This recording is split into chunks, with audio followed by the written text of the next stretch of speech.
ये हैं कमलपुर गांव के सबसे अमीर व्यक्ति भानु प्रताप जी, जिनकी बेटी सुनैना एक गरीब लड़के से भाग के शादी करके घर आ जाती है। भानु प्रताप जी सुनैना और अमित पर काफ़ी गुस्सा होते हुए बोलते हैं, तुम दोनों का दिमाग खराब हो गया है। एक तो इतनी गलती करी, ऊपर से मेरे सामने खड़े चले जाओ यहाँ से। पर बापूजी, आपने तो कभी मेरे को समझा ही नहीं ना। आप मेरे को तो ये था कि मैं शादी करूँ तो एक अमीर इंसान से करूँ। मुझे अमीर इंसान नहीं चाहिए था, एक अच्छा दिल वाला व्यक्ति चाहिए था जो मेरे पास था। कटवा दी ना मेरी नाक। अब तो यहाँ से चले जा, नहीं तो जान से हाथ धो बैठोगे तुम दोनों, और मुझसे बुरा कोई नहीं होगा। जाओ यहाँ से। भानु प्रताप जी का गुस्सा पूरे गांव में मशहूर था, इसलिए सुनैना और अमित ने भी ये निश्चय करा कि वह लोग गांव छोड़ के चले जाएंगे। गांव से जाने के बाद उनको कुछ दिनों तक कहीं आसरा नहीं मिला। फिर एक दिन वह एक गांव जिसका नाम सुगंधापुर था, वो उसके पेड़ के नीचे बैठ गए और तभी सुनैना बोली, 2 दिन हो गए हैं अमित हमें ऐसे भटकते हुए। हम कब तक ऐसे भटकेंगे और आगे क्या है हमारा फ्यूचर? हाँ हाँ, तुम चिंता मत करो। मैं किसी काम धंधे की तलाश में हूँ। कोई भी काम मिल जाएगा, मैं करना शुरू कर दूंगा, ताकि 2 वक्त की रोटी तुम्हें मिल सके बिना किसी परेशानी के। ठीक है, देखिए। वो रात तो जैसे तैसे बीत जाती है और अगले दिन जैसे ही सुबह अमित और सुनैना की आँख खुलती है, उन्हें एक आवाज़ सुनाई देती है, अरे कहाँ गए सारे बच्चे गाँव के? देखो, मैं आज फिर से मोमोज लेके आया हूँ। इस बार तो टेस्ट करना बनता है। सिर्फ 10 रुपए के हैं। अरे भैया, आपके तो मोमोज पूरे गांव में फेमस हो गए हैं। ऐसा क्या डालते हैं उन मोमोज में? कार्तिक की मोमोज की ठेली पूरे गांव में फेमस थी। अमित को रहा नहीं जाता और वह कार्तिक से आके बोलता है, क्या चीज है भैया? अरे भाई, इसे मोमोज कहते हैं। ये शहर की सबसे पसंदीदा स्वादिष्ट खाना है। हाँ भाई साहब, स्वाद भी अच्छा लग रहा है और खुशबू तो बहुत ही अच्छी आ रही है। अच्छा, तो एक काम करो ना भैया, आप एक मोमोज की प्लेट खरीद लो। नहीं खरीदोगे तो मैं ऐसा कह रहा हूँ कि तुम आज खा के देखो, फिर कल खरीद लेना। और क्या। अमित वह मोमोज की प्लेट लेके अपनी पत्नी सुनैना के पास आ जाता है। अरे सुने ना, इसे मोमोज कहते हैं। ये शहरों की सर्व प्रसिद्ध है। इसे साथ डिश कहते हैं, डिश। मोमोज खाने के बाद अमित के मन में एक ख्याल आया कि क्यों ना वह भी मजदूरी ढूंढने के साथ साथ कोई बिजनेस स्टार्ट कर ले, छोटा मोटा। अगली सुबह वह फिर से उसी व्यक्ति के पास जा पहुंचता है जो मोमोज का ठेला लगाया करता था, और उससे जाके पूछ ही लेता है कि ये बिज़नेस कैसे शुरू करा था और क्या क्या इसके चार्जेस हो सकते हैं, ये इसमें क्या क्या चीज़ें ज़रूर। अरे देखो भाया, मैं घुमा फिरा के बात ना करूँगा। सारा जो पैसा है वो मेरा ही है। मैंने अपनी बीबी के जेवर बेच के ये जैसे तैसे करा था। लेकिन हाँ, परमिशन लेनी पड़ती है। पैसे वैसे कितने पैसे लग जाएंगे? मतलब तब भी आइडिया।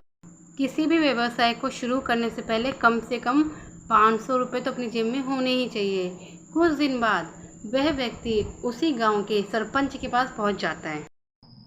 शंकर जी नमस्कार, मेरा नाम अमित है। बताओ यहाँ पे कैसे आना हुआ? वैसे मुझे लगता है कि तुम उस गांव के हो नहीं, तो किसी और गांव से आए हो क्या? कोई लफड़ा वफड़ा तो नहीं करा ना? हम ऐसे लोगों को गांव में रखते नहीं है, पहले ही बता देते हैं। मैं चाहता हूँ कि आप कुछ पैसों की मदद कर दें मेरे बिजनेस। भाया माफ़ करना, देखो मैं आपको सीधा ही बता देता हूँ, मैं आपको 1 रुपया ना दे सकता। ना ही आप इस गांव के हो, ना ही आप कोई गवाह लाए हो। ये पैसे वैसे लेके भाग गए तो मैं कहाँ ढूंढूंगा? जा। अमित अपने घर में आ जाता है, जहाँ पे उसकी पत्नी उससे पूछती है कि उनके घर पे क्या हुआ, जिसको वो सब कुछ बता देता है। ये तो मुझे पता ही था जी। आपको ही पता है कि हम इस गांव में नए हैं, तो हमें कोई हेल्प कैसे ही करेगा। अमित ने कई बार हर जगह जा जाके काम मांगने की कोशिश करी, परंतु उसे काम मिल ही नहीं पाया। करते करते पूरे 1 महीना बीत जाता है, लेकिन कोई सुधार नहीं होता।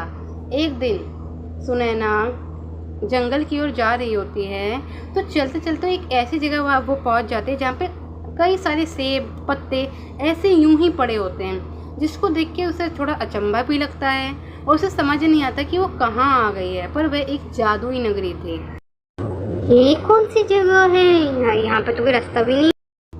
कभी कभी उसे लगता है कि वो सारे सेब उसके पास ही आ रहे हैं। वो ऐसा करती कि एक कटोरे में भर के सारे सेब अपने घर ले आती, और फिर सुने ना, ये तो बड़े ही अच्छे सेब लग रहे हैं। ये सेब कहाँ से लाई तुम?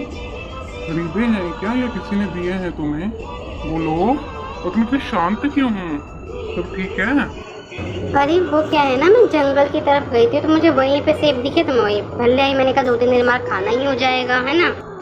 जैसे ही अमित और सुनैना वो एक सेब उठा के खाने लगते हैं, तभी एक सेब प्रकट होता है उनके गेट की दहलीज पे, और जो उनसे बोलता है, मुझे लगता है कि तुम लोग मुझे नहीं जानते या फिर उस स्थान को नहीं जानते जहाँ से तुम ये सेब लाए हो। ये सारा सेब मेरे हैं, मेरे। इस पे तुम दोनों का कोई हक नहीं है। और हाँ, हो सके तो चले जाओ यहाँ से। वो दोनों कुछ समझ नहीं पाते हैं और फिर वह उसे वहीं पे खाना छोड़ देते हैं। अगले दिन वो लोग फिर से उसी जगह जाते हैं जहाँ पे वो सेब मिले थे।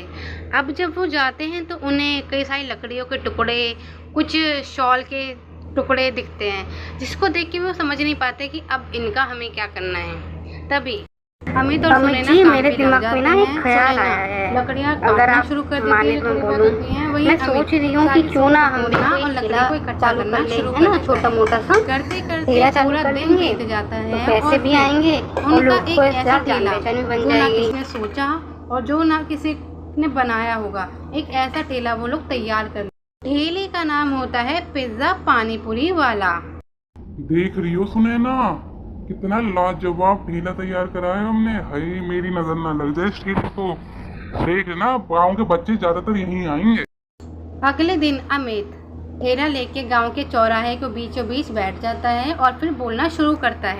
नन्हे मुन्ने बच्चों, आओ जल्दी यहाँ। एक पानी पूरी पिज्जा खाओ जल्दी यहाँ। खा के जाओगी तो मन ललचाएगा, नहीं खाओगी तो दिल बैठ जाएगा।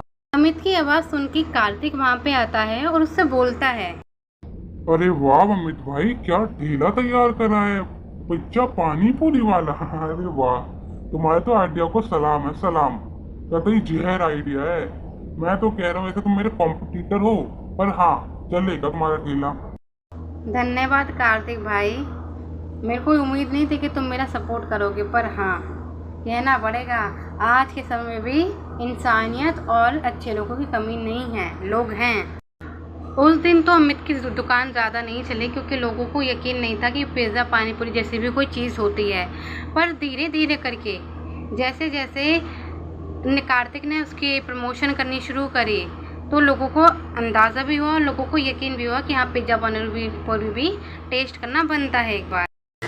अंकल जी मुझे भी 10 रुपए की पिज्जा पानीपुरी दो ना। मेरे को कितनी अच्छी खुशबू आ रही थी, मैं रोक ही नहीं पाया। मुझे पता है मोमो खाने थे पर मुझे पिज्जा पानीपुरी खानी है। अरे हाँ हाँ बेटा, क्यों नहीं। भाई साहब जरा मुझे भी 2 प्लेट लगाएंगे पिज्जा पानीपुरी, मुझे भी खा के देखनी है कैसी होती है। अरे हाँ हाँ बहन जी, जरूर जरूर।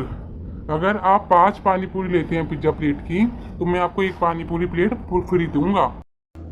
अमित ने इतना अच्छा डिस्काउंट ऑफर दिया था, ऊपर से उसकी पिज़्ज़ा पानीपुरी भी इतनी फेमस हो गई थी, इतनी स्वादिष्ट थी कि हर गांव का हर एक व्यक्ति उसके पास आता और पिज़्ज़ा पानीपुरी की कम से कम 2 से 3 प्लेट तो खा के ही जाता। धीरे धीरे करके पूरा गांव उसका दीवाना हो गया था। लोग मोमोज भी खाते थे और पिज़्ज़ा पानीपुरी भी टेस्ट करते थे। पिज़्ज़ा पानीपुरी सस्ती भी थी और अच्छी भी थी। एक दिन गांव के सरपंच, जो लोगों को धंधा करने से यानी कि काम करने से रोका करते थे, वो भी उसके पास आए और उससे अरे वाह भाई, तूने तो कर दिखाया। मैंने तेरी उस दिन मदद नहीं करी तो तुमने तो बड़ा ही अच्छा मतलब बिजनेस खोल लिया। सॉरी, हम धंधा क्या नाम देते हैं, गाँव हमारा थोड़ा ऐसा ही है ना। वैसे बहुत सुना है तुम्हारी पिज्जा पानीपुरी के बारे में, तो ज़रा 1 प्लेट टेस्ट भी करवा दो, लेकिन पैसे नहीं देंगे। अरे कोई बात नहीं जी, आप पैसे ना दीजिए। मेरे तो सौभाग्य है कि गांव का बच्चा बड़े से बड़ा, बूढ़े से बूढ़ा व्यक्ति मेरी पिज्जा पानीपुरी को टेस्ट कर रहा है और मेरी बढ़ोतरी हो रही थी प्रतिदिन। आपको मैं 1 प्लेट तो क्या 2 से 3 प्लेट फ्री के खिलाऊंगा, आप चिंता काहे कर रहे हैं। ऐसे करते करते पिज़्ज़ा पानीपुरी पूरे गांव में और शहरों में